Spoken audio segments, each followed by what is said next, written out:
So I just kept getting worse. My heart rate wasn't even being able to be controlled with all kinds of meds. I was taking 22 pills a day. 4 years ago, I was diagnosed with arrhythmia. And for 3 of those years, I kept it pretty under control. And then unfortunately, in the last year, it was completely out of control.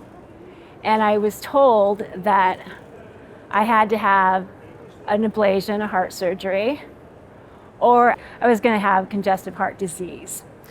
And so I really didn't want to have the surgery. And for those of you that don't know what arrhythmia is, your heart races. And for me, that meant that my heart rate would go in excess of 200 beats per minute. I was nauseated, I was dizzy, I couldn't grocery shop anymore. There was very few physical things that I could do that wouldn't put me into this state of a very irregular heart rate. In February of 2023, I had my first ablation. It didn't work for me. It made me worse. So, by making me worse, I was not able to work. I probably slept about 15 hours a day. I did almost nothing. And I had to wait 3 months to have another surgery to see if it could correct my problem.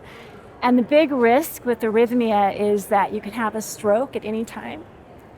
And also, I was at this risk of going into congestive heart failure.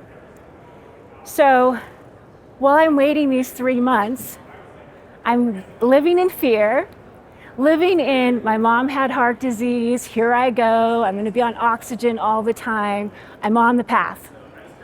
And so I just kept getting worse. My heart rate wasn't even being able to be controlled with all kinds of meds. I was taking 22 pills a day. About a month after that first heart surgery, I had to go in and I had to get cardioverted, which means the paddles that you see on TV when somebody gets popped with electricity to bring them back, that happened to me so that they could get my heart rate regular. And they were hoping again 2 more months to get this surgery. Well, it only lasted a month and I had to have it again.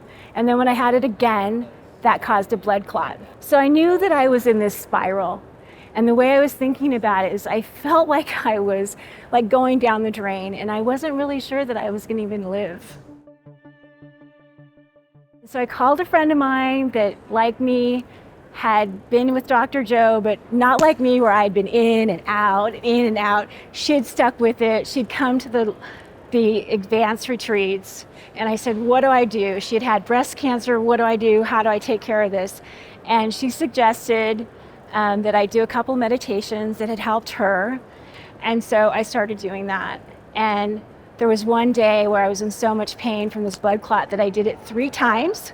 So it's an hour long, the one I had.